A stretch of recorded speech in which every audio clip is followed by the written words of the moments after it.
नमस्कार, मैं हूं निकिता और आप देख रहे हैं सत्यहिंदी.com। चलिए एक नजर डालते हैं अब तक की सुर्खियों पर। अमेरिका के राष्ट्रपति डोनाल्ड ट्रंप ने हाल ही में कनाडा और मैक्सिको से आयात की जाने वाली वस्तुओं पर 25% और चीन पर 10% टैरिफ लगाने के आदेश पर हस्ताक्षर कर दिए हैं। शनिवार रात को ट्रंप ने बताया कि कनाडा, मैक्सिको और चीन पर टैरिफ लागू कर दिया गया है। उन्होंने इसकी वजह बताते हुए ट्रुथ सोशल पर एक पोस्ट भी किया। ट्रंप ने लिखा कि यह फैसला अंतर्राष्ट्रीय आपातकालीन आर्थिक शक्ति अधिनियम के जरिए किया गया था और क्योंकि हमारे नागरिकों के लिए अवैध विदेशियों का खतरा बढ़ रहा है। फेंटेलिन समेत अन्य घातक दवाएं हमारे नागरिकों को मार रही हैं। हमें अमेरिकियों की रक्षा करने की जरूरत है और राष्ट्रपति के तौर पर सभी की सुरक्षा सुनिश्चित करना मेरा कर्तव्य है। ट्रंप ने आगे लिखा कि मैंने अपने अभियान में वादा किया था कि मैं अवैध विदेशियों और नशीली दवाओं को हमारी सीमाओं में आने से रोकूंगा और अमेरिकियों ने इसके पक्ष में भारी मतदान भी किया। अमेरिकी राष्ट्रपति डोनाल्ड ट्रंप के कनाडा पर टैरिफ लगाए जाने के बाद इस पर कनाडा के प्रधानमंत्री जस्टिन ट्रूडो ने भी जवाब दिया है। ट्रूडो ने रविवार को एक प्रेस कॉन्फ्रेंस में कहा कि डोनाल्ड ट्रंप द्वारा लगाए गए टैरिफ के जवाब में कनाडा भी खुद के टैरिफ लागू करेगा। पीएम ट्रूडो ने कहा कि वो सीधे अमेरिकियों से बात करना चाहते हैं। उन्होंने कहा कि इस फैसले का सीधा असर कीमतों और अमेरिकी अर्थव्यवस्था पर पड़ेगा। इसके साथ ही उन्होंने ये भी कहा कि उनकी सरकार 155 अरब डॉलर मूल्य के अमेरिकी उत्पादों पर 25% टैरिफ लागू करेगी। ट्रूडो ने कहा कि कनाडाई कंपनियों को समय देने के लिहाज से 30 अरब डॉलर मूल्य के उत्पादों पर यह टैरिफ मंगलवार से लागू हो जाएगा, जबकि बाकी के 125 अरब डॉलर मूल्यों के उत्पादों पर यह अगले 21 दिनों में लागू होगा। हालांकि यह स्पष्ट नहीं है कि वो कनाडाई डॉलर की बात कर रहे हैं या अमेरिकी डॉलर की। मैक्सिको की राष्ट्रपति क्लाउडिया शिनबाम ने भी अमेरिका के राष्ट्रपति डोनाल्ड ट्रंप द्वारा मैक्सिको पर लगाए गए 25% टैरिफ पर प्रतिक्रिया दी है। उन्होंने कहा कि हम भी अमेरिका के खिलाफ टैरिफ समेत जवाबी कार्रवाई करेंगे। राष्ट्रपति शिनबाम ने लिखा कि मैं अर्थव्यवस्था के सचिव को प्लान बी को लागू करने के निर्देश देती हूं, जिस पर हम काम कर रहे हैं। इसमें मैक्सिको की रक्षा से जुड़े टैरिफ और गैर टैरिफ उपाय शामिल हैं। हालांकि यह क्या होंगे इसकी जानकारी नहीं दी गई। अमेरिका द्वारा टैरिफ लगाए जाने के फैसले पर चीन का भी जवाब आया है। चीन के वाणिज्य मंत्रालय द्वारा जारी बयान में अमेरिका के इस कदम के खिलाफ जवाबी कार्रवाई करने की बात कही गई है। बयान में कहा गया है कि चीन इस कदम से पूरी तरह असंतुष्ट है और इसका कड़ा विरोध करता है। बयान में आगे कहा गया है कि यह विश्व व्यापार संगठन के नियमों का गंभीर उल्लंघन है। चीन ने कहा कि इस तरह के उपाय चीन और अमेरिका के बीच की सामान्य आर्थिक और व्यापारिक सहयोग के लिए नुकसानदायक हैं। चीन अब अमेरिका के गलत व्यवहार के खिलाफ विश्व व्यापार संगठन में मुकदमा दायर करेगा और अपने अधिकारों और हितों की रक्षा के लिए जवाबी कदम उठाएगा। बयान में चीन ने अमेरिका से गलत पद्धति को सुधारने की अपील करते हुए कहा है कि वो समस्या का सामना करने के लिए चीन के साथ मिलकर काम करें। वो पारस्परिक लाभ, सम्मान और समानता के आधार पर मतभेदों को दूर करने और आपसी सहयोग को मजबूत करने के लिए काम करें। शनिवार को वित्त मंत्री निर्मला सीतारमण द्वारा पेश किए गए बजट के विश्लेषण से जानकारी मिली है कि बीते साल के मुकाबले इसमें बच्चों के लिए योजनाओं में अधिक रकम आवंटित की गई है। बच्चों के हकों के लिए काम करने वाले संगठन चाइल्ड राइट्स एंड यू ने बजट का विश्लेषण किया और कहा कि साल 2024-25 के मुकाबले इस साल के बजट में बच्चों के लिए आवंटन में थोड़ा इजाफा देखा गया है। संगठन की मुख्य कार्यकारी अधिकारी पूजा मारवाह का कहना है कि साल 2025-26 के बजट में बच्चों के लिए कुल आवंटन 1,16,132.5 करोड़ रुपए का है। वहीं साल 2024-25 के बजट में बच्चों के लिए कुल 1,09,920.95 करोड़ रुपए का आवंटन था।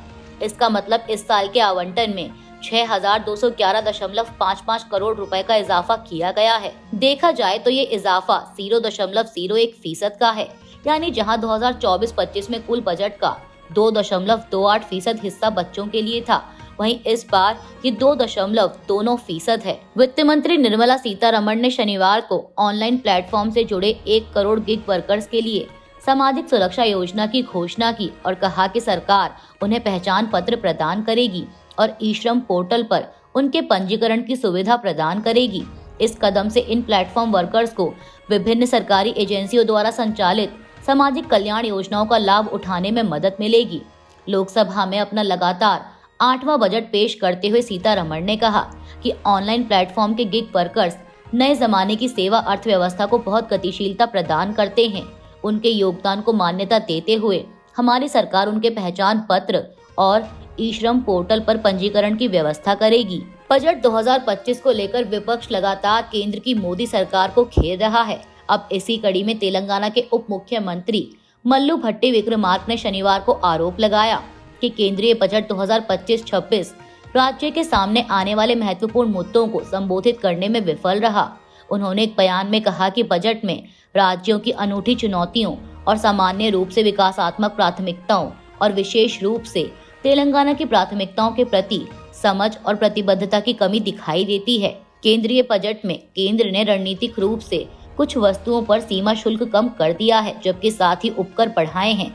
डिप्टी सीएम ने आरोप लगाया कि इस तरह के उपायों से करों का विभाज्य पूल और सिकुड़ जाएगा, जिससे राज्यों का विकेंद्रीकरण में हिस्सा खत्म हो जाएगा। आम आदमी पार्टी प्रमुख अरविंद केजरीवाल ने दिल्ली विधानसभा चुनाव से पहले अपनी पार्टी कार्यकर्ताओं पर हमले का आरोप लगाया है और चुनाव आयोग से उनके नई दिल्ली निर्वाचन क्षेत्र में स्वतंत्र पर्यवेक्षकों की नियुक्ति करने की मांग की है।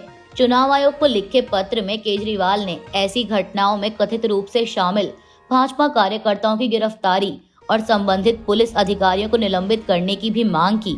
जहां एक तरफ विपक्ष महाकुंभ में हुई भगदड़ को लेकर राज्य सरकार से मौतों के सही आंकड़े जारी करने की लगातार मांग कर रहा है, तो वहीं इस बीच बसंत पंचमी पर महाकुंभ में सोमवार को होने वाले अमृत स्नान से पहले उत्तर प्रदेश के मुख्यमंत्री योगी आदित्यनाथ ने अधिकारियों को व्यवस्थाओं में शून्य त्रुटि सुनिश्चित करने का निर्देश दिया है। एक बयान के अनुसार शनिवार को प्रयागराज में एक समीक्षा बैठक के दौरान सीएम योगी ने कहा कि अखाड़ों की पारंपरिक शोभा यात्रा भव्यता के साथ आयोजित की जानी चाहिए और सभी आवश्यक तैयारियां समय पर पूरी की जानी चाहिए। मुख्यमंत्री ने सुरक्षा के महत्व पर जोर देते हुए आगे कहा कि सभी की सुरक्षा और सुविधा सुनिश्चित की जानी चाहिए। गजा से फिलिस्तीनियों को बाहर निकालने और दूसरी जगह ले जाने के मुद्दे पर मिस्र, जॉर्डन, संयुक्त अरब अमीरात, सऊदी अरब, कतर, फिलिस्तीनी प्राधिकरण और अरब लीग के विदेश मंत्रियों की मुलाकात हुई। काहिरा में हुई इस बैठक में इन सभी देशों के विदेश मंत्रियों का कहना है कि वो फिलिस्तीनियों को जबरन गजा से बाहर निकालने और कहीं और बसाने के खिलाफ हैं। आपको बता दें कि बीते दिनों अमेरिकी राष्ट्रपति डोनाल्ड ट्रंप ने कहा था कि फिलिस्तीनियों को गजा से निकालकर मिस्र और जॉर्डन में बसाया जाना चाहिए। वहीं अब इन देशों के नेताओं का कहना है कि मिस्र और जॉर्डन से गजा के लोगों को स्वीकार करने को लेकर जो बात कही गई थी वो सही नहीं है। उन्होंने दावा किया कि इससे इलाके की स्थिरता के लिए खतरा पैदा हो सकता है।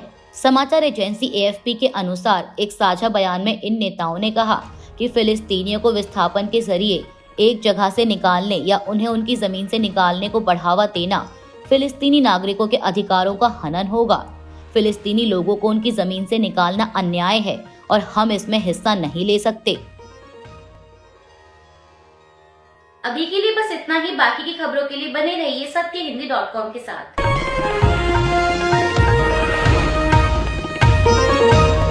Copyright disclaimer under Section 107 of the Copyright Act 1976. Allowance is made for fair use for purposes such as criticism, comment, news reporting, scholarship, and research. Fair use is a use permitted by copyright statute that might otherwise be infringing.